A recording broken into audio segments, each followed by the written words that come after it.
Welcome to qnawire. In this problem, we have a system on equilibrium, and that means that all of our forces have to cancel out so that there is no acceleration. Now let's use that principle to find the friction force exerted on block A. Here we have its free body diagram. First, here's block A. Then we have the force of tension, this string pulling it to the right. And then we have the force of friction opposing that tension. And since we know that the block is not accelerating, then we know that the force of friction is equal to the force of tension. Now, how do we find this force of tension? Well, we have this angle over here, so let's try to use that to find or see a path to find the force of tension. We have block W, its weight is W, and we know that it is connected to the same string. So if gravity is pulling it downwards, then it must have some upwards tension. And in this angle, we see that we have an upwards component and a sideways component.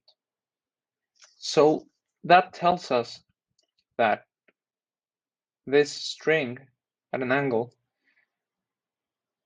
has a horizontal component that represents the force of tension on block A.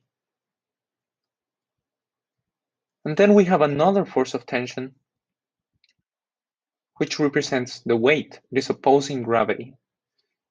So let's give it different names. Let's call this one force of tension on the y-axis and this one force of tension on the x-axis. And here we have some force of tension along the hypotenuse. So we can use a trick to find the force of tension because that is what we need to find the force of friction. So let's set up an equation for that. We know that the tangent of theta is equal to the opposite side over its adjacent side.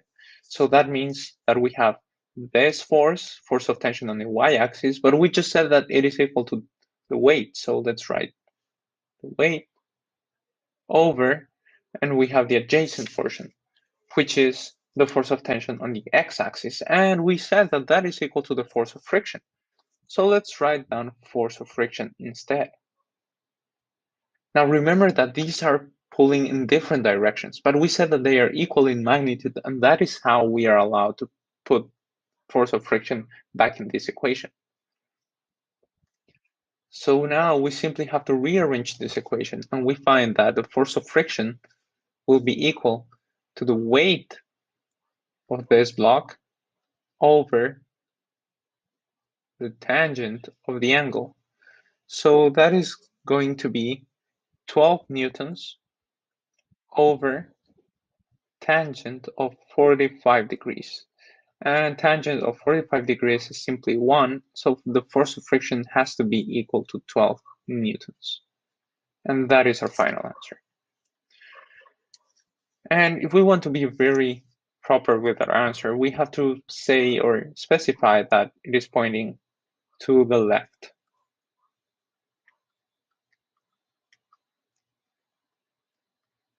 Now let's move on to part B.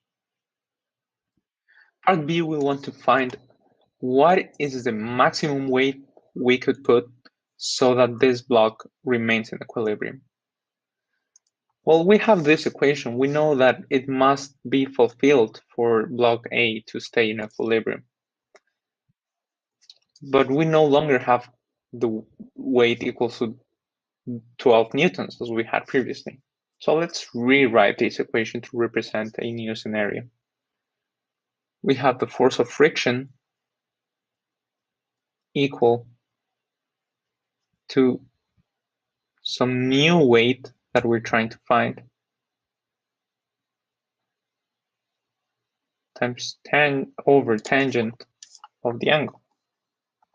And remember that if this block doesn't move, then this angle shouldn't change because we're in equilibrium. So let's keep going with this. Now, what is force of friction going to be? Well, we're given a coefficient of static friction. So that is the maximum amount of friction that the table will provide to us so that it matches the force of tension. So that is the maximum force of friction we can get. So let's solve for the weight, the new weight. We have the force of friction times tangent of the angle. And the force of friction is going to be equal to the coefficient of static friction times the mass times the gravity, and this is the mass for block A, times tangent of 45 degrees. And we're given the weight of block A, and we know that it is 60 newtons.